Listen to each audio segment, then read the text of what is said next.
எனக்கு பிரியமானவர்களே, இன்று இந்த வார்த்தை மூலம் ஆண்டவர் நம்மோடு பேச இந்த வார்த்தைகளை நமக்குள்ளே நாம் இருத்திக் கொள்வோம். பரிசுத்த ஆவியினுடைய கொடைகளில் ஒன்று பரிவு காட்டுகிறது. பரிவு என்பது அது ஏற்கனவே நான் சொன்னது போல் அதற்கு அடுத்தடுத்த அட்ஜசன்ட் வேர்டு என்று சொன்னால் இரக்கம் அதில் வரும், அன்பு அதில் வரும். அவைகளெல்லாம் இணை சொற்களாய் இருக்கிறது. பரிவு என்பது இரக்கத்திற்கு இணை சொல்லாக இருக்கிறது, அன்பிற்கு ஒரு இணை சொல்லாக இருக்கிறது இந்த பரிவு. யோசித்து பாருங்கள், ஆண்டவர் நம்மேல் நாம் என்ன ஆண்டவருக்கு நாம் உண்மையுள்ளவர்களாய் இருக்கிறோம். ஆண்டவர் நம்மை ஆசீர்வதிக்க அவர் அதுதான் சொல்லுகிறார். உங்களுடைய நீதிகள் எல்லாம் எனக்கு முன்பாக ஒன்றுமில்லாமல் இருக்கிறது. அப்படி இருக்கும் பொழுது நாம் நல்லவர்கள் என்பதற்காக ஆண்டவர் நம்மளை ஆசீர்வதிக்கல.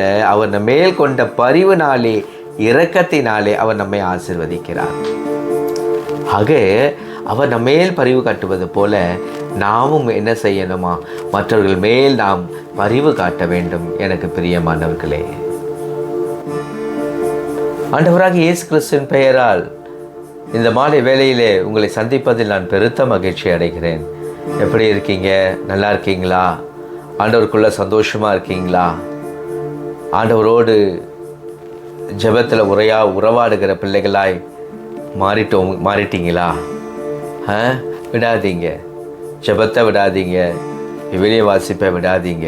அதை தொடர்ந்து செய்யுங்க பிரியமானவர்களே. உங்களுக்கு விவிலியத்தில் ஏதாவது சந்தேகம் இருக்குமானால் கமெண்ட்ஸில் எனக்கு சொல்லுங்கள். எதில் உங்களுக்கு டவுட் இருக்குதுன்னு சொன்னீங்கன்னா அதற்கு உண்டான ஒரு ஒரு ஒரு கிளாரிட்டி என்னால் கொடுக்க நான் முயற்சி பண்ணுறேன். ஆண்டவர் எனக்கு கொடுத்த ஞானத்தை கொண்டு அந்த காரியத்தை நான் உங்களுக்கு விளக்க நான் தயாராக இருக்கிறேன் பிரியமானவர்களே.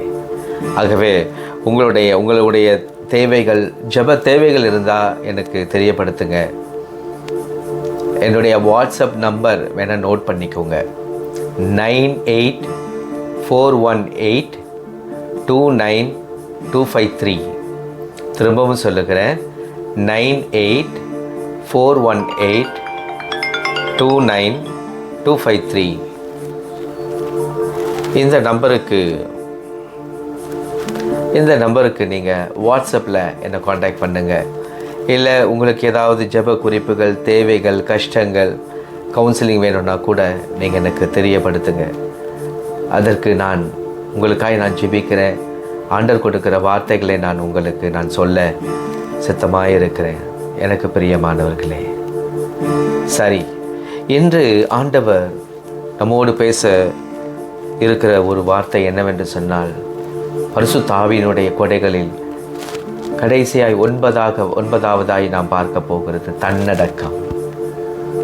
இந்த தன்னடக்கம் ஆண்டவர் ஆவியானவர் நமக்கு கொடுக்கிற கொடைகளிலே மிக மிக மிக முக்கியமான ஒரு கொடை. அது ரொம்ப முக்கியமானது தன்னடக்கம். ஏனெனில் விவிலியம் அழகாய் சொல்லுகிறது பாருங்க. நீதிமொழிகள் 11ஆம் அதிகாரம் 2ஆம் வார்த்தையிலே சொல்லப்பட்டிருக்கிறது, இருமாப்பு வரும் முன்னே இகழ்ச்சி வரும் பின்னே. என்ன வருமா? எப்பொழுது நமக்கு இருமாப்பு வருகிறதோ, அகந்தை வருகிறதோ, ஆணவம் வருகிறதோ, அது வரும் பொழுது நாம் தெரிந்து கொள்ளலாம் அடுத்ததாய் நமக்கு வரப்போகிறது என்ன அப்படி என்று சொன்னால், நாம் இகழ்ச்சியை நோக்கி நாம் போகிறோம் என்று. பின்னாடியே என்ன வரும்? இகழ்ச்சி வரும். அகந்தை வந்தால் என்ன வரும்? அழிவு வரும். ஆம், அதனால தான் நாம் வாழ்க்கையில் நாம் எவ்வளவு உயர்ந்தாலும் நாம் தன்னடக்கம் உள்ளவர்களாய் நாம் இருக்கணும். நாம் மனத்தாழ்மை உள்ளவர்களாய் இருக்கணும். ஆண்டவர் தேவனுடைய குமாரனாய் இருந்தும் அவர் சொன்னார் பாருங்க, நான் சாந்தமும் மனத்தாழ்மையும் உடையவனாய் இருக்கிறேன் என்று அவர் இந்த உலகத்திலே வாழும் பொழுது அவர் சொன்னார். நான் சாந்தமும் மனத்தாழ்ச்சியும் உள்ளவனாய் இருக்கிறேன் என்று சொன்னார். ஆக மனத்தாழ்ச்சி அது நமக்கு என்னத்தை கொண்டு வருமா? நமக்கு அது பெருமையை கொண்டு வரும். ஆண்டவருக்குள்ள நமக்கு பெருமையை கொண்டு வரும். ஆண்டவரிடமிருந்து நமக்கு இரக்கத்தை கொண்டு வரும். இது அதுதான் சொல்லுது பாருங்க, நீதிமொழிகள் அதுதான் சொல்லுது. இருமாப்பு வரும் முன்னே இகழ்ச்சி வரும் பின்னே தன்னடக்கம் இருக்குமாயின் ஞானமும் இருக்கும். யாரிடத்தில் ஞானம் இருக்குமோ அவர்களிடத்திலே தன்னடக்கம் இருக்கும்.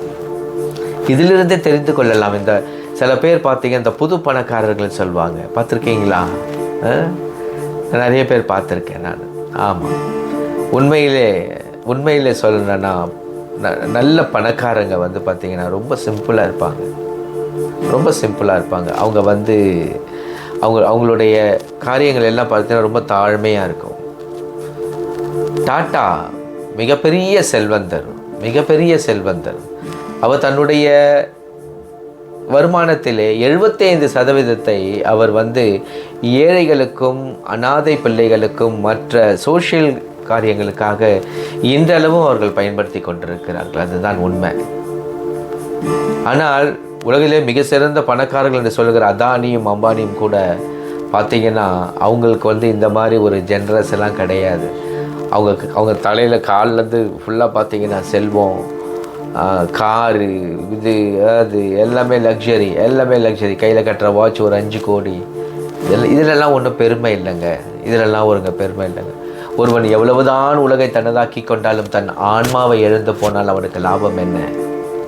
இதுதான் முக்கியம். டாட்டா நல்ல பங்கை தேர்ந்து கொண்டார். இவர்கள் உலகை தான் பார்த்து கொண்டிருக்கிறார்கள். ஞானம் உள்ளவன், அதுதான் சொல்லப்படுது. தன்னடக்கம் இருக்குமாயின் அவர்களிடத்தில் என்ன இருக்குமா? ஞானம் இருக்கும் என்று சொல்லப்பட்டிருக்கிறது. நம்மிடத்தில் இந்த ஞானம் இருக்கா? யோசித்து பாருங்கள். அந்த ஞானம் மனத்தாழ்மை, சாந்தம், கனிவு, பரிவு, இரக்கம், அன்பு, மனதுருக்கம், இவை எல்லாம் எங்கிருந்து வரும்னா ஆண்டவரிடமிருந்தே வரும். நன்மையான எக்கொடையும் ஆண்டவரிடமிருந்தே வருகின்றன என்று விவிலியம் அழகாய் சொல்லுகிறது. இந்த பண்புகளை எல்லாம் நாம் அணிந்து கொள்ள வேண்டுமானால் நாம் ஆண்டவருடைய பாதத்திலே அமர்கிறவர்களாக, அவரோடு உறவாடுகிறவர்களாக நாம் இருப்போம். அவரோடு நாம் உறவாடுகிறவர்களாக இருக்கும் பொழுது அவரிடத்தில் இருந்த அத்தனை குணங்களும் நம்ம கிட்ட வந்துடும். ஏனெனில் அவர் தூரத்தில் இருந்து நம்மோடு உறவாடுவதில்லை, அவர் நம்முடைய இதயத்தில் வாசம் பண்ணுகிறார். அதுதான் அவர் சொல்றார் திருவெளிப்பாடிலே. ஆண்டவர் சொல்லுகிற விஷயம் அதுதான். நான் உன்னுடைய உள்ளத்தில் வாசம் பண்ண வருகிறேன். அவர் உள்ளத்தில் வந்துட்டார்னா அவர் உள்ள அப்புறம் எங்கேருந்து அகந்த வரும்? எங்கேருந்து ஆணவம் வரும்? வராது. உங்களுக்குள்ள பரிவு வரும், உங்களுக்குள்ள இரக்கம் வரும். நீங்கள் எந்த காரியம் வந்தாலும் நீங்கள் என்ன ஆக மாட்டீங்க, நீங்கள் ஒன்றாக மாட்டீங்க. உங்களுக்குள்ள எந்த ப்ராப்ளமும் வராது. எதுவும் உங்களை தாக்க முடியாது. உலகம் உங்களை தாக்க முடியாது. தீய குணங்கள் உங்களுக்குள் வராது. எல்லாவற்றிலும் நீங்கள் என்னவா இருப்பீங்க? நீங்கள் நிதானமாக இருப்பீங்க. எனக்கு பிரியமானவர்களே, ஆகவே ஆண்டவர் கொடுக்கிற அந்த தன்னடக்கத்தை நாம் அணிந்து கொள்வோம். எனக்கு பிரியமானவர்களே, ஆண்டவரத்தில் ஜெபிப்போமா? அன்பின் பரலோக பிதாவே, கோடி நன்றிகள் ஆண்டவரே உமக்கு. ஆண்டவரே, இதோ இந்த மாலை வேளையில் நாங்கள் படித்தது போல அந்த தன்னடக்கத்தை நீங்கள் எங்களுக்கு சொல்லிக் கொடுங்கப்பா. நீங்கள் எங்களுக்குள்ளே வாங்கப்பா. நீங்கள் எங்களுக்குள்ளே வாங்க. என் ஆவியும் என் தூய ஆவியும் என்னுள்ளே இணைந்து விட்டால் ஆனந்தமே என்று நாங்கள் பாடுகிறது உதட்டளவில் அல்ல ஆண்டவரே, உள்ளத்திலிருந்து நாங்கள் அந்த பாடலை நாங்கள் பாடுகிறோம். அப்படிப்பட்ட தன்னடக்கத்தை எங்களுக்கு கற்றுக் கொடுங்கப்பா. தேங்க்யூ லார்ட், தேங்க்யூப்பா. இப்பொழுது இதுவரை நாங்கள் தியானித்த பரிசுத்த ஆவியினுடைய 9 கொடைகளையும் நாங்கள் பெற்றுக்கொள்ளணும். நாங்கள் உமக்குள் வாழணும், உமக்காக வாழணும், உமக்குள் நாங்கள் வாழணும். கிருபை தாங்க. இயேசுவோட ஜெபம் கேளும் பிதாவே. ஆமென், ஆமென்.